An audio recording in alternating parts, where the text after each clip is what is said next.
Welcome to N99 news. Bhadradri Kothagudem జిల్లా జూలూరుపాడు మండల పరిధిలోని పడమట నర్సాపురం గ్రామంలో తెలంగాణ రాష్ట్ర ప్రభుత్వం భూభారతి చట్టం అమలు చేసిన సందర్భంగా ప్రతి గ్రామ పంచాయతీలో రెవెన్యూ సదస్సులు ఏర్పాటు చేసి భూభారతి చట్టంపై ప్రజలకు అవగాహన మరియు భూ సమస్యలను పరిష్కరించేందుకు దరఖాస్తులు తీసుకునే కార్యక్రమంలో భాగంగా గ్రామ పంచాయతీలో నిర్వహించే భూభారతి రెవెన్యూ సదస్సులో వైరా నియోజకవర్గ శాసనసభ సభ్యులు మాలత్ రామదాస్ నాయక్ ముఖ్య అతిథిగా పాల్గొన్నారు. మీడియాతో మాట్లాడుతూ తెలంగాణ రాష్ట్రంలో గత టీఆర్ఎస్ ప్రభుత్వం ధరణి చట్టాన్ని అమలు చేసి తెలంగాణ రైతాంగానికి అనేక సమస్యలను మిగిల్చింది. తెలంగాణ రాష్ట్రంలో కాంగ్రెస్ ప్రభుత్వం రేవంత్ రెడ్డి నాయకత్వంలో భూభారతి చట్టం ద్వారా ప్రతి రైతుకు సమస్యలు లేకుండా పగడ్బందీగా భూ రికార్డును నమోదు చేయడంలో ఈ భూభారతి చట్టం తీసుకొచ్చామని, ఈ చట్టాన్ని ప్రతి లబ్ధిదారుడు వినియోగించుకుని వారి భూ రికార్డును నమోదు చేసుకోవాలని అన్నారు. అదేవిధంగా తెలంగాణ రాష్ట్రంలో ముఖ్యమంత్రి రేవంత్ రెడ్డి నాయకత్వంలో తెలంగాణ రాష్ట్రంలో ప్రతి పేదవాడికి ప్రభుత్వ పథకాలు అన్ని అమలయ్యే విధంగా చర్యలు చేపడుతున్నామని అన్నారు. ఈ కార్యక్రమంలో కాంగ్రెస్ పార్టీ మండల అధ్యక్షులు మంగీలాల్ నాయక్, కాంగ్రెస్ పార్టీ జిల్లా నాయకులు Lella Venkatareddy, Lella Gopal Reddy, tahsildar Srinivasarao, CI Indrasenareddy, MPDO Karunakar Reddy, SI Kafi, MPO Tulasiram, panchayat special officer Madhulal, MEO Jangilal, panchayat secretary Harika, ప్రజాప్రతినిధులు, గ్రామ ప్రజలు తదితరులు పాల్గొన్నారు.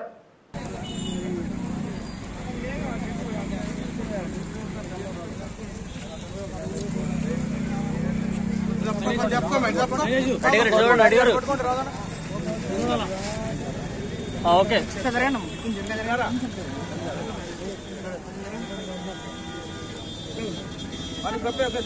రామదాస్ నాయక్ గారి నాయకత్వం, రామదాస్ నాయక్ గారి నాయకత్వం, వెంకటరెడ్డి గారి నాయకత్వం, రామదాస్ నాయక్ గారి నాయకత్వం.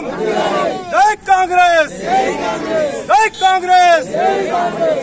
కాబట్టి 2 లక్షల పాటు ఇక్కడ మీరు ఎవరో బదనాం చేయడానికి వీళ్ళేది కూడా మనం చేస్తున్నాం. 2 లక్షల పైబడ్డ మిత్రులందరికీ కూడా మాకు కాలేదు వాస్తవం. దాని వాళ్ళకు కూడా ప్రభుత్వం ఆలోచన చేస్తా ఉంది. ఇస్తున్న 2 లక్షలు ఇచ్చాం, మాట తప్పకుండా ఇచ్చాం. 2 లక్షల పైబడ్డ వాళ్ళకు కూడా ప్రభుత్వం ఆలోచన చేస్తా ఉంది. మీరు కూడా ఎక్కడ కూడా అభద్రతగా ఉండొద్దని మీకు సవినయంగా మనవి చేస్తూ, అంతటితో ఆగకుండా రైతులకి పండించిన వరికి 2320 రూపాయలు గిట్టుబాటు ధర ఇచ్చిన రేవంత్ రెడ్డి గారు. బోనస్ ఈ దేశంలో కింటాకి 500 రూపాయల బోనస్ దేశంలో ఏ రాష్ట్రంలో కూడా ఇయ్యలే. కింటా సన్న వడ్లు అమ్మితే 500 రూపాయల బోనస్ ఇచ్చాం. అట్లా ఎకరానికి 20-30 క్వింటాలు పండితే 1 ఎకరానికి 15,000 రూపాయలు బోనస్ మీద ఉచితంగా కనపడకుండా మనకు తెలియకుండా రైతుకు లాభం వచ్చింది అని మనం చెప్తా ఉన్నాం. ఒకళ్ళు 2 లక్షల రూపాయలు బోనస్ తీసుకున్న వాళ్ళు ఉన్నారు. అంతటితో ఆగకుండా తీసుకున్న ఒడ్లు తీసుకున్న 2వ రోజు 3వ రోజే డబ్బులు వేసిన పరిస్థితి.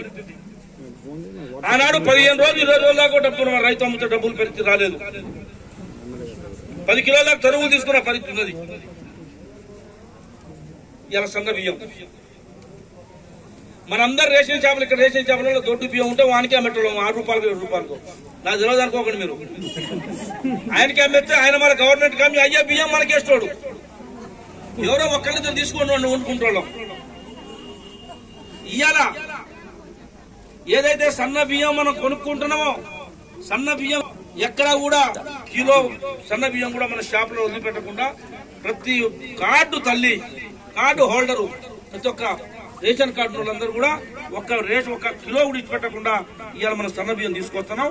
అయ్యే వండుకొని తింటున్నాం. మీరు అదే తింటున్నాం, మేము అదే తింటాం. ఇప్పుడు హైదరాబాద్ లో ఉన్న అయ్యే తింటున్నాం. ఇప్పుడు బియ్యం తెచ్చుకుంటారా వదిలేస్తారా?